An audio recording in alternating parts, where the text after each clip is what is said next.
1% or less actually make financial independence. So that means 99% of the people are living in a delusion. And if you ask them what are they going to do if I gave them $10 million, what would they do with their life? I guarantee you 2 to 8 million of that will be spent in less than a minute. If you ask them what would they do if they had $10 million, they'd write down all the things. They'd buy that car, they'd buy that trip, they'd buy this. And it was all consumers, all depreciables, all devaluing. As long as they spend their money on depreciables and consumables, they really don't have a real desire for building wealth. They have to invest it and buy things that appreciate value if they want to be wealthy. First of all, you want to find out whatever you've done in your life, how it served you, how it served others, and clear out any shame and guilt. Then you want to sit down and ask, what is it that you're really going to do? Because you're not going to get wealthy unless you're serving people. And if you're not dedicated to serving people, you have a fantasy called wealth. You need to make sure that you really have a value on serving people. You need to have a value on wealth, because if you don't really have a value on wealth, you'll spend it. If you have more of a value on spending it than saving it and investing it, it's going to keep going out the window. Because the money circulates through the economy from those of value at least to those of value at most over time. So you have to value wealth building more than spending. You have to value serving people more than just taking. And you have to be able to be dedicated to something that's really congruent with your values, or you won't stay with it. You won't build momentum and perseverance towards the accomplishment. And people who have a forced automatic savings in place and are willing to consistently study and research because they value wealth building. Warren Buffett by the time he was 11, he already read all the books in the Omaha, Nebraska library on wealth building by the age of 11. He was committed to the outcome. People are really committed to wealth building. They study it, they research it, they mentor under it, they apply it, they have forced savings and investment structures in place. They constantly are trying to serve people, and they want to build a business that lasts. What happens is every human being lives by a set of priorities, a set of values, things that are most important to least important in their life. Whenever they set goals that are congruent and aligned with their highest values, they become the most powerful and effective people they can be. This is when they're the most grateful, the most resilient. This is when they're most disciplined and most fulfilled in their life. Whenever they're living by lower values and trying to inject the values of others or minimize themselves and live by lower value systems, they procrastinate, hesitate, frustrate, and they become, you might say, victims of their history, not masters of their destiny. So you look at how people fill their space. You look at how they spend their time. You look at what they are disciplined about and focused on. You look at where they're most organized.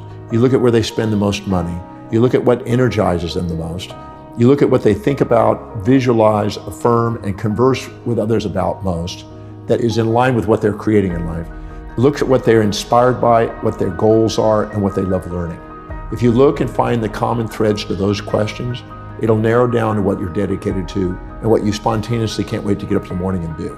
Any individual that is setting goals, intentions, that are congruent and aligned with the highest values, they have the highest probability of being spontaneously inspired in the morning to get up and do it. So if you have an entrepreneur that's working in a business and they found what is most meaningful to them, they have found the tap dance to work energy that Warren Buffett describes. As Bill Pollack, who owns Drake Corporation, told me, he says, since 1951, since I found out what I love doing, I've never worked a day since. Now, in addition to that, an entrepreneur also has to find out what their targeted market's highest values are to make sure that they're providing a service that meets those specific needs. So determining your own values and determining other people's values that you want to serve is an essential component, because you're here to be able to find something that serves other people, but it's also meaningful to you.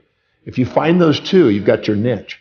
Now you've got exactly what you would love to get up in the morning and do, and you get to go and do what exactly people want, and you get to fulfill their life. Because everybody has a set of priorities, a set of values in their life, when you go down the list of values to lower values, you're less inspired, less fulfilled by doing them. You procrastinate in doing them. And what happens is you'll only do them if it's pleasurable, and if it's not, you'll give up.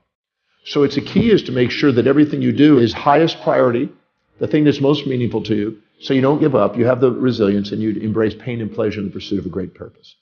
If you are not living by your highest values, because you're wanting to do it with pleasure only and you want to give up if it's pain, you'll need motivation all the time. The difference between inspiration, which is from within, is people who are inspired from within are living by their highest values. And people that need motivation from without are people that haven't found that highest value and are living by lower values. And they need constant incentives and motivation and only pleasure to keep them going.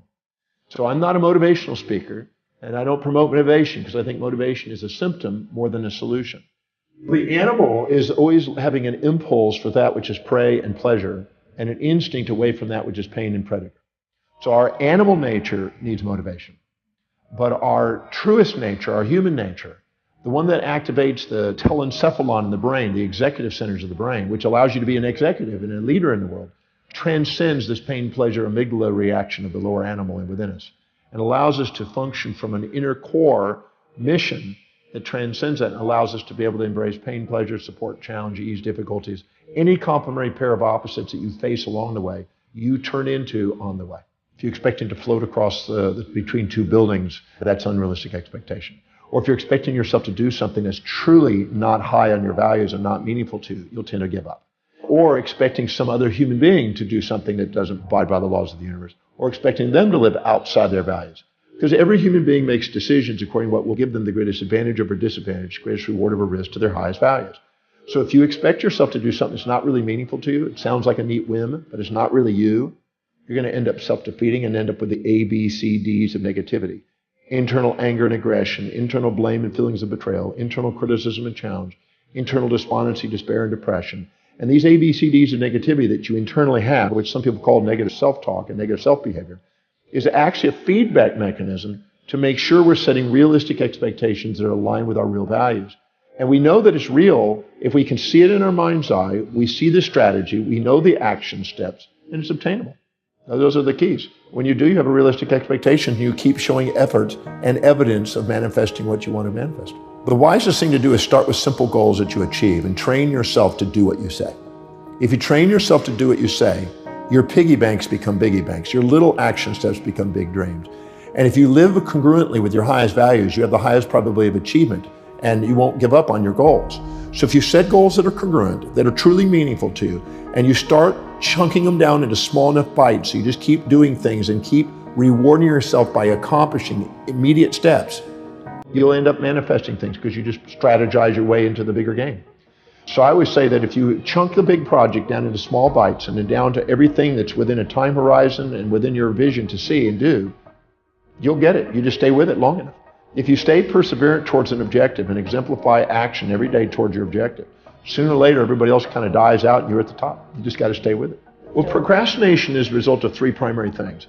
It's an unclear vision.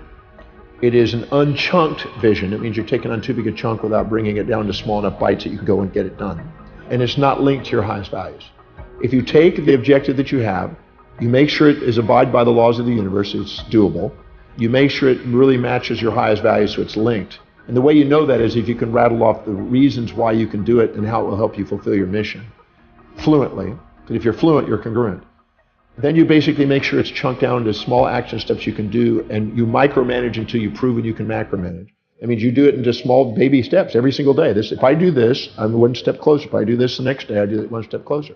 Break it down into such small steps that it's by the inch, it's a cinch. If you do, you won't procrastinate. Procrastinate means that you've unchunked it, unlinked it, and unclarified it.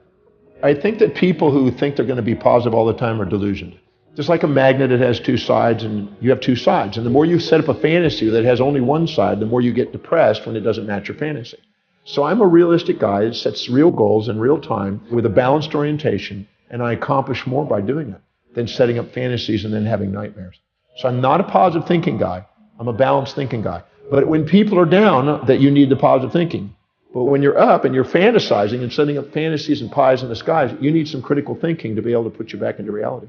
So I'm a believer in both sides are needed. So what I did is I did a number of steps. One of them is at the end of the day, I would stop. And if I had this super high day and really thought I'd really had done something and really was puffed up and kind of proud, I'd ask, who did I forget to serve today? Who did I not call? What procedure did I not follow? What name did I overlook? What priority did I not hit today? I would ask questions that learned to self-govern myself back down into the center.